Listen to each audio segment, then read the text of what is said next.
화면 하단을 보시면 화면 공유라고 있는데요. 자, 화면 공유 메뉴를 클릭합니다. 공유하려는 창 또는 앱 선택 대화 상자가 열리는데요.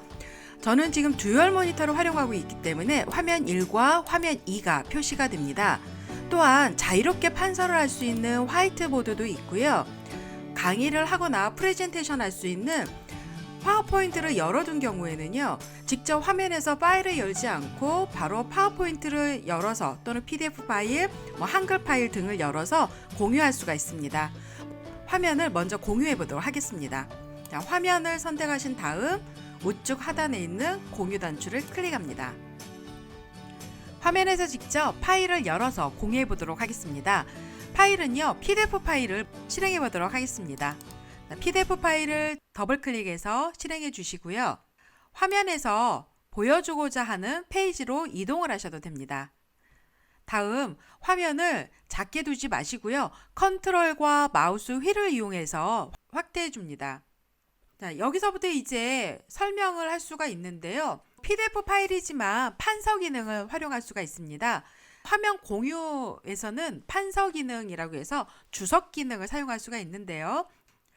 마우스를요, 화면 윗상단에 있는 초록색 ID 부분에 마우스를 올려놓으시면 화면 공유에서 사용할 수 있는 메뉴들이 펼쳐지는데요. 이 중에서 주석 작성을 클릭을 합니다. 자, 주석 작성 클릭을 하시면 판서를 사용할 수 있는 메뉴들이 열리는데요. 제일 먼저 해야 될 것은 형식이에요. 형식에서 사용하고자 하는 색과 그리고 선의 두께, 글꼴의 속성과 그리고 글꼴의 크기 등을 설정을 합니다.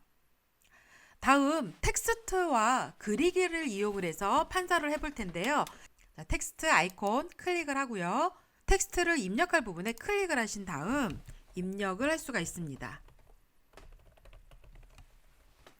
자, 입력을 이렇게 할 수도 있고요. 위치도 이동할 수가 있는데요. 마우스로요, 텍스트 상자에 테두리에 올려놓으시면 사방 화살표가 표시가 돼요. 이 상태에서 드래그해서 이동할 수가 있습니다. 그리기 기능도 활용해 보도록 하겠습니다. 자, 그리기를 클릭을 하시면은요, 첫 번째 아이콘은 자유롭게 드로잉하는 아이콘이에요. 클릭을 하신 다음에 드로잉을 하시면 되고요. 하이라이트 기능도 사용할 수가 있습니다. 자, 두 번째 줄 첫 번째는 이 아이콘을 이용하는데요. 자, 클릭을 하신 다음 드래그를 하시면 강조를 할 수도 있습니다. 물론 색을 바꿔서 사용할 수도 있습니다. 형식에서 색을 바꾸고요. 다시 드래그 하시면 하이라이트로 강조할 수가 있습니다. 사각형도 입력할 수가 있는데요. 그리기에서 사각형을 클릭하신 다음 표시하고자 하는 문장에서 드래그 하시면 이렇게 사각형으로 강조도 할 수가 있습니다. 그런데요, 이 주석 작성은 저만 할 수가 있는 게 아니라 참석자도 사용할 수가 있습니다. 참석자에게 주석을 요청을 하면 참석자도요, 옵션 보기에서 주석 작성을 클릭해서 지금처럼 주석을 표시할 수가 있습니다. 하지만 지금 이 주석이 어느 분이 했는지를 잘 모르겠다 하는 경우에는 주석에 이름을 달 수도 있습니다. 화면 윗상단으로 이동하신 다음 더보기에서 주석 표식이 이름 표시라고 나옵니다. 자, 이 부분을 클릭을 하시면은요, 참석자가 주석을 달았을 때 옆쪽에 이름이 이렇게 표시되는 거 알 수 있습니다. 또한 아무나 이렇게 주석을 달 수도 있잖아요. 제가 요청을 하지 않은 참석자도 주석을 달 수가 있어요. 그래서 호스트만 주석을 달 수 있게 하려면 화면 윗상단에 메뉴에서요, 더보기를 보시면 참석자 주석 사용 안함이라는 메뉴가 있습니다. 참석자 주석 사용 안함에 클릭을 해 두시면은요, 참석자의 옵션 보기에 주석 사용이라는 메뉴가 사라집니다. 그래서 주석 달 수가 없습니다. 이렇게 호스트만 사용을 해야 되는 경우라면 참석자 주석 허용을 금지시켜 놓는 것도 좋은 방법이 될 수 있습니다. 자, 이제 이런 주석을 삭제도 가능한데요. 지우개를 이용을 하시면 하나씩 삭제가 돼요. 그런데 주석이 많은 경우에는요, 지우기 단추를 클릭을 합니다. 그래서 여기에서 모든 드로잉 지우기를 클릭을 하시면 호스트와 참석자가 작성한 주석을 한꺼번에 삭제가 되고요. 내 드로잉 지우기는 내 것만, 호스트 것만, 그리고 시청자의 드로잉 지우기를 누르시면 참석자의 주석만 삭제가 됩니다. 모든 드로잉 지우기를 선택하겠습니다.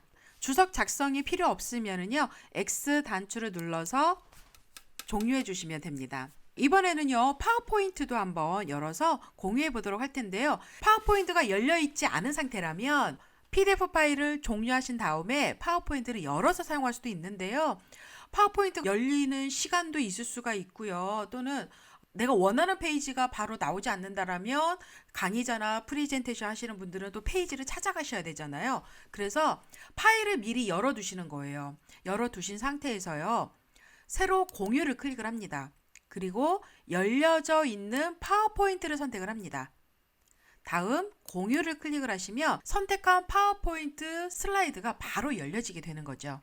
다음 화면 하단에 한번 보시면 현재 슬라이드 쇼부터라는 이 단추를 누르시면 현재 화면부터 슬라이드 쇼가 되고요. F5를 누르시면 첫 번째 슬라이드부터 지금 클릭한 화면에 보이는 슬라이드부터 슬라이드 쇼를 하신다면 Shift F5 또는 화면 우측 하단에 있는 저 아이콘을 클릭하시면 됩니다. 이렇게 파워포인트도 우리가 화면을 공유를 통해서 보여줄 수가 있는데요.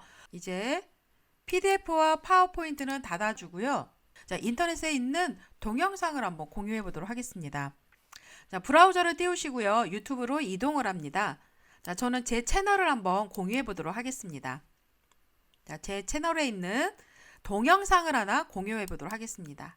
지금처럼 이렇게 동영상을 공유를 하는데요. 문제는요, 이 지금 화면이 호스트에서는 들리는데 참석자들한테는 이 인터넷 동영상이 소리가 안 나는 경우가 있어요.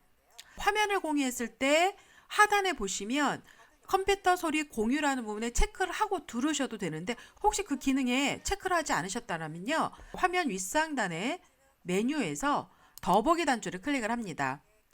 여기에 보시면 컴퓨터 소리 공유라고 있는데요. 자, 이 부분을 체크를 해주시면 유튜브에 있는 동영상도 공유가 되고요. 소리도 들리게 됩니다. 이 부분 꼭 기억해 주시기 바랍니다. 저는 이제 공유 중지를 눌러서 제 호스트는 공유를 중지하도록 하겠습니다. 그런데 다른 사람의 화면 공유는 어떻게 하나요? 라고 하는 경우가 있는데요. 호스트가 화면 공유 상태에서는 안 되고요. 다른 참석자의 화면을 공유하고자 할 때는 일단 호스트는 공유 중지를 하신 다음 참석자에게 화면 공유를 요청을 하면 참석자가 화면 공유를 통해서 보여줄 수 있습니다. 또한 화면 공유 상태에서도요, 참석자 관리를 할 수가 있습니다. 마우스 올려놓으시면은요, 참석자 관리가 나와서 참석자 관리도 가능하고요. 다시 화면 윗상단에 보시면 더보기를 클릭을 하셔서요, 채팅을 이용을 하시면 채팅도 사용할 수가 있습니다. 자, 이렇게 공유 기능을 이용을 해서 화면을 공유하고 또는 파일을 직접 열어서 공유할 수가 있고요. 그리고 다른 사용자에게 화면 공유 기능을 이용을 해서 다른 사람들과 화면을 공유를 할 수가 있고요. 또는 유튜브 동영상들도 공유할 수가 있는데요. 특히 유튜브 동영상 공유했을 때는 컴퓨터 소리 공유 체크 꼭 기억하셔야 되겠습니다.